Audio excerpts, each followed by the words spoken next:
Olha a glória de Deus brilhando, aleluia. Olha a glória de Deus brilhando, aleluia. Olha a glória de Deus brilhando, aleluia. Olha a glória de Deus brilhando, aleluia. Olá, sou Frei Gilvander Luiz Moreira. Hoje é dia 29 de novembro de 2018. Estou em Jaboatão dos Guararapes, ao lado do município de Recife, aqui no Pernambuco.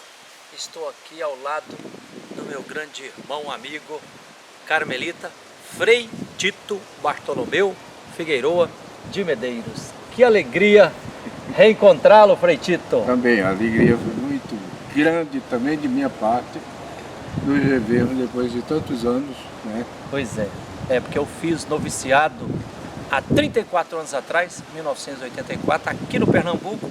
Tive a alegria durante 13 meses de conviver muito com o nosso querido Frei Tito Figueiroa de Medeiros, né? Frei Tito, e outra alegria, além de reencontrá-lo hoje, foi saber que você continua escrevendo, né?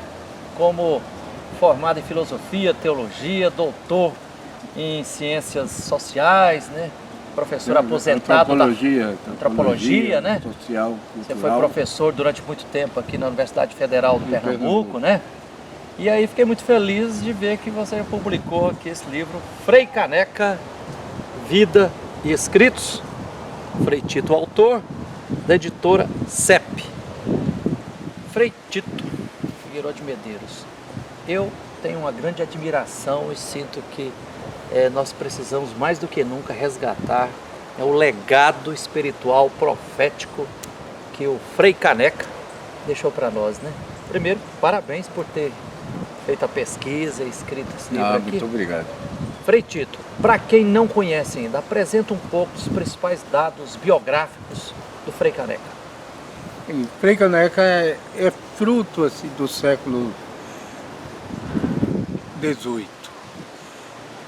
Das ideias que circularam, em primeiro lugar na França e em alguns outros países da Europa, depois nos Estados Unidos, ideias que fizeram a independência norte-americana e de lá circularam amplamente nas elites intelectuais da América Latina, inclusive do Brasil, dos nossos jovens que podiam estudar na Europa, em Coimbra, e na França, sobretudo, e nós jovens que, desejosos de estudarem lá, não conseguiram, mas, no entanto, no caso aqui de Pernambuco e províncias vizinhas, a província de Pernambuco... Província carmelitana, né? Não, porque Frei... a província política de Pernambuco. Ah, exato. E durante... a época colonial ainda, estamos falando do século XVIII, né, beberam no seminário de Olinda toda a literatura enciclopédica da enciclopédia francesa que o bispo Azeredo Coutinho, fundador do seminário de Olinda e grande liberal e assim, muito entusiasmado com a cultura contemporânea, dotou a biblioteca do Seminário de Olinda com o que de melhor havia nas obras dos enciclopedistas franceses. Então havia lá coleções completas desses autores, de Diderot e de outros mais, né, franceses, que daí então os estudantes lá e estudantes também de conventos da cidade do Recife, como era o caso do Convento do Carmo, onde se formavam os frades, né, que eram candidatos a professarem como religiosos carmelitas e depois como padres, igualmente como os franciscanos, os capuchinhos, né? Eles então tinham na biblioteca do Seminário de Olinda e nos cursos que eram oferecidos lá, por professores autorizados e ambientados neste clima, vários deles com doutorado na França. Então ofereciam para esses nossos jovens. Foi assim que o Frei Caneca estudou, fez alguns cursos no seminário de Olinda. Apareceu um jovem e entrou para a Ordem dos Carmelitas. Ele entrou para a nossa ordem, ainda cedo, aos 17 anos, aos 16 anos, ele fez o noviciado, o período de introdução à vida religiosa carmelitana, fez os estudos de filosofia e teologia no próprio convento do Carmo do Recife, né? E lá recebeu a ordenação sacerdotal, presbiteral, aos 23 anos de idade. Isso em 23 anos de idade, no início do século XIX. Porque ele foi fuzilado, martirizado em 13 de janeiro de 1824, né? 1824. Foi ainda no final do século XVIII, 1797, a ordenação dele, se não me falha a memória. E aí então, depois de ordenado padre, ele continuou a se interessar pelas ideias veiculadas pelos enciclopedistas, pela enciclopédia francesa, e por Voltaire, Rousseau, Diderot, como eu já falei, Diderot, e outros autores, D'Alembert e outros autores. E aí então queria ir muito à França estudar, não conseguiu, não recebeu a aprovação, não havia dinheiro também na província, nem por parte dos familiares dele, de bancar a viagem, a estadia dele lá na Europa. Então, ele estudou no seminário de Olinda. E, ávido de leituras, ele era um grande ledor, né? Ele se tornou, assim, dono de todo o cabedal desta literatura em francês, traduzida para o português, e em inglês também, que ele começou a estudar com a ajuda de colegas e de professores, né, do próprio seminário. Então ele foi, né, se enchendo, por assim dizer, com toda essa literatura, com os princípios, e dada a sua capacidade de criatividade e de atuação, ele era de um espírito assim combativo, né? Sempre foi muito combativo, desde jovem. Então ele já sonhava um Brasil diferente, né? Um Pernambuco diferente, pelo menos. E daí então, quando surgem movimentos, as ondas revolucionárias do início do século XIX, primeiro nós temos alguns movimentos mais ligados a Pernambuco. Por exemplo, a Revolução Pernambucana de 1817. Ele já era padre ordenado, né? Então ele entrou de corpo e alma na Revolução. Tornou-se até membro da cavalaria. Quais os princípios que essa Combateu revolução... participou de técnicas de guerrilha. Ele e outros frades, como o Frei José Breiner, carmelita também, que era prior no convento de João Pessoa, da Paraíba, e veio para cá. E o Frei Caneca também lutou junto com os revoltosos. E daí ele foi preso também, quando a revolução durou poucos meses. Foi uma revolução sonhadora de alguns jovens, sem nenhuma estratégia militar.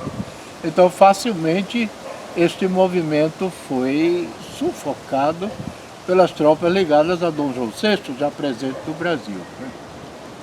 E daí ele foi preso com outros patriotas, levado para a Bahia, os cárceres da Bahia.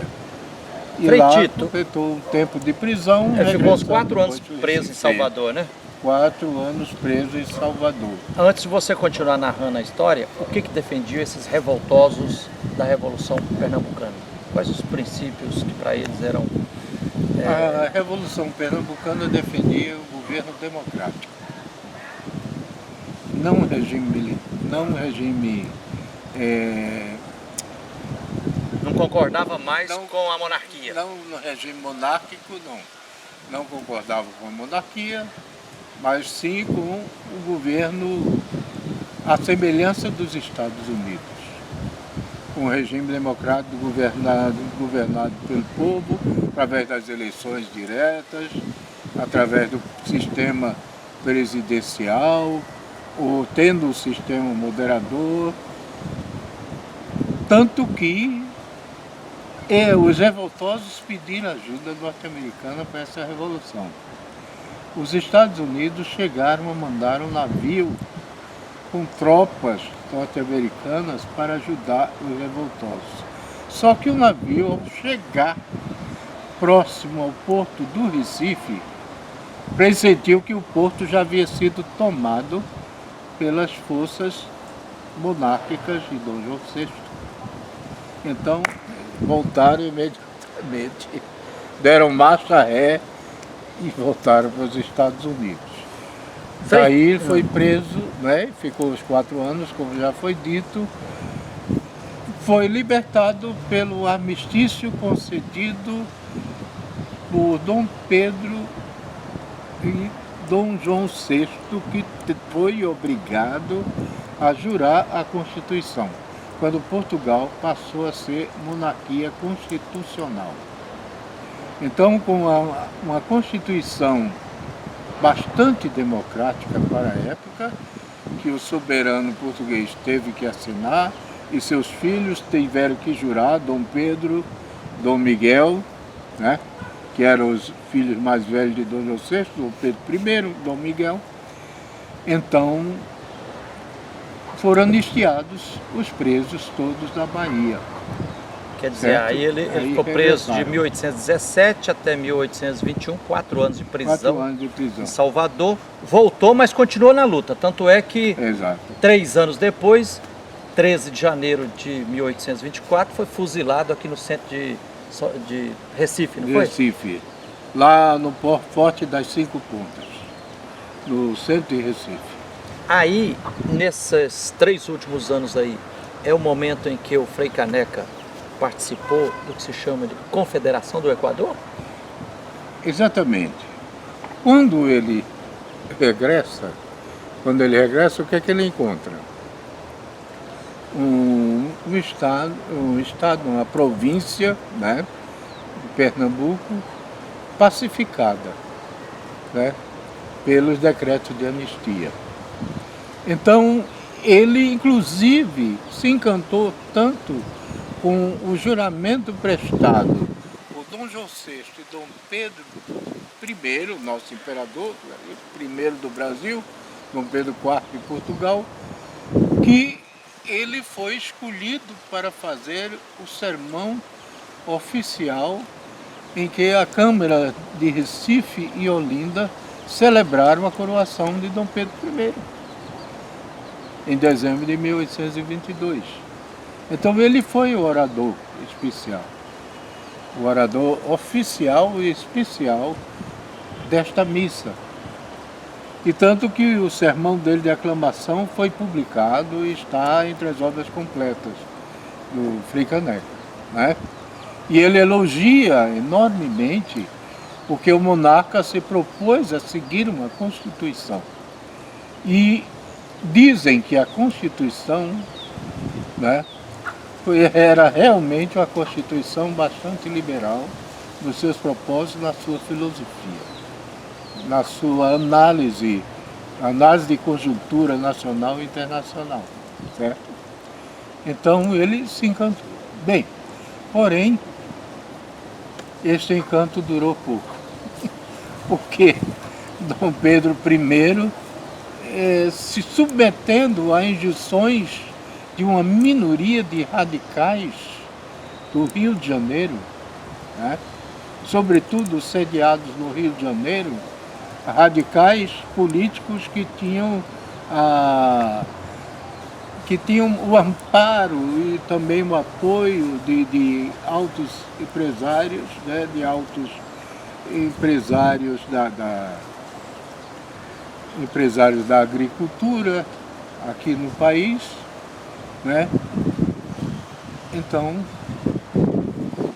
Dom Pedro deu o chamado golpe de Estado, abolindo a Constituição que ele mesmo mandara fazer, né?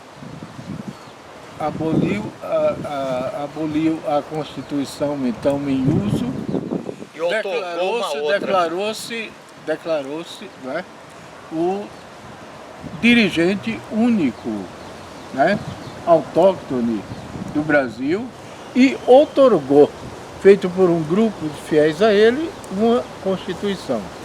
Que, diga-se de passagem, os comentaristas que eu li, ao trabalhar os textos sobre Frei Caneca, tratavam de uma Constituição realmente liberal, mais ampla, mais aberta do que a aprovada por Dom João VI. Né? Porém, outorgada.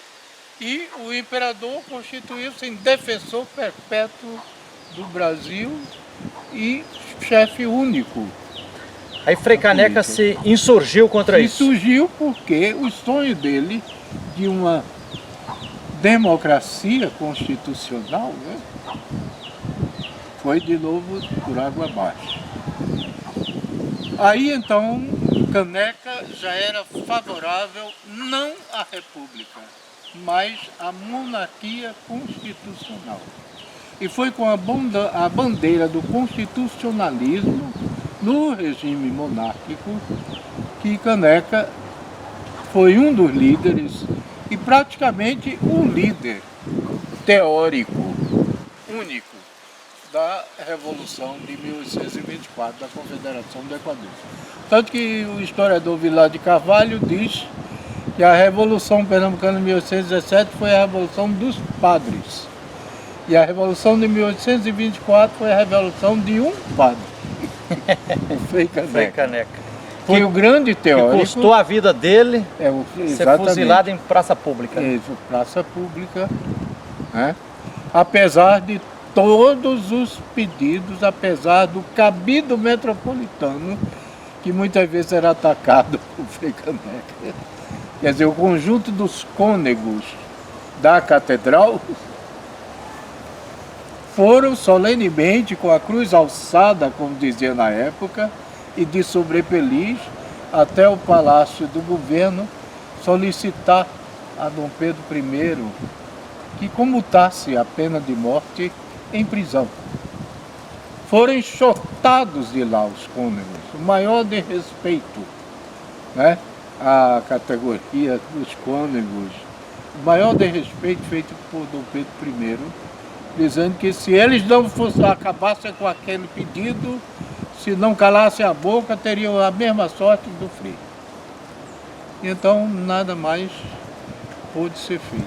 E aí, como é que foi a execução de Frei Caneca e onde?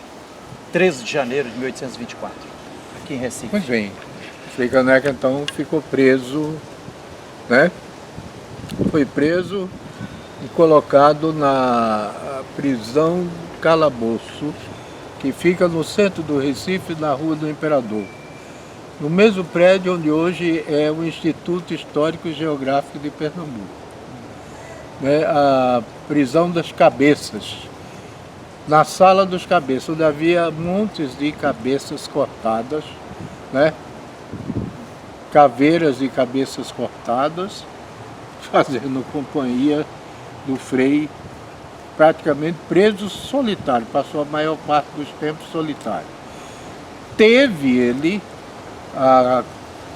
o apoio, a presença fraterna, o conforto do então provincial dos Carmelitas de Pernambuco, né? O Frei Carlos de São José, que mais tarde, 2 anos, não me lembro quantos anos, acho que 2 anos, mais ou menos, depois disso, foi eleito bispo do Maranhão. Então, Frei Carlos ia visitá-lo, levava-lhe a comunhão. Frei Caneca, durante os tempos que gozou de liberdade no convento do Carmo do Recife, fora secretário do provincial, Frei Carlos de São José, que foi provincial em 2 mandatos, que totalizava 6 anos na época. Ele foi secretário, né? E o provincial então não desamparou o seu secretário, que conhecia sua têmpera, sua vocação de frade, seu espírito de oração e sua coragem. O espírito de oração que o fez fazer um sermão que ficou célebre, sermão sobre a oração, que foi feito lá na igreja da Ordem Terceira. Você coloca nesse livro, né? Sermão sobre a oração, que teve uma reação muito grande por parte dos catolicões que viviam, passavam o tempo nas igrejas. Estranharam. Ao invés de cuidar do seu trabalho, do sustento seu, da sua casa, de sua família, se refugiavam de oração ao invés de estar trabalhando, dando conforto a filhos, mães que deixavam seus trabalhos domésticos e iam para a igreja, passar tempo lá. Chefes de família que deixavam seu escritório, né, o seu comércio e iam também para a igreja. Então ele disse que isso não era do agrado de Deus, que a oração devia ser simples, não precisava levar muito tempo, mas devia ser uma oração profunda, um verdadeiro encontro com o Senhor. E aí ele faz um comentário também sobre o Pai Nosso.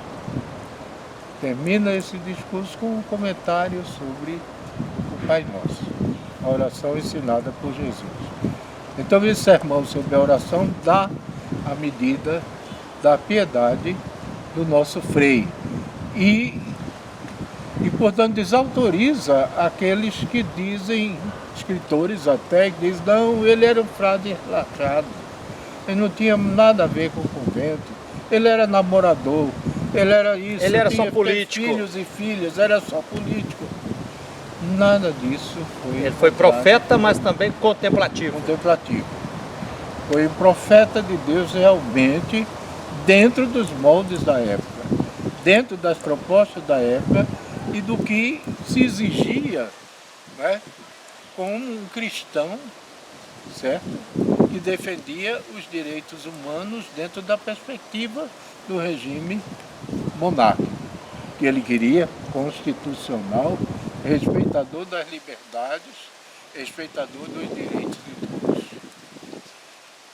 E foi aí então que ele, no dia da execução, após essa prisão solitária, 3 de janeiro de 1824. 3 de janeiro de 1824, ele é acordado pelo seu provincial, lhe dá a comunhão mais uma vez, reza com ele o ofício dos defuntos, a preparação para a morte, as orações de preparação para a morte, e daí então eles aguardam a chegada do comando militar, que então veste Frei Caneca com a roupa dos condenados, né? A túnica alva dos condenados, e o carregam para... Rosto coberto? Rosto coberto, perdão. Capuzado? Ele é tirado das suas vestes sacerdotais, não aí ainda, mas da igreja do Terço, que era caminho para o Forte das 5 Pontas. Na igreja do Terço, então, ela é aberta e lá o Frei Caneca é retirado, se tira dele as vestes sacerdotais, dentro do ritual de... como é que chama, meu Deus do céu? É como se fosse uma destituição, era a destituição da ordenação que ele tinha recebido. Da ordenação. Então, um bispo, um capelão da corte do Rio de Janeiro, que tinha quase funções de bispo, foi mandado pelo imperador para executar isso, para presidir essa cerimônia. Com a força policial ali. Com a força policial. Então, nosso Deus é o artista do universo, é a fonte da luz, do ar, da cor. É o som, é a música e a dança. É o mar, jegadeiro e pescador. É o seio materno sempre fértil. É beleza, é pureza e é calor. É o seio materno sempre fértil. É beleza, é pureza e é calor. Aleluia, Aleluia, aleluia, aleluia. vamos criar que é pra glória de Deus.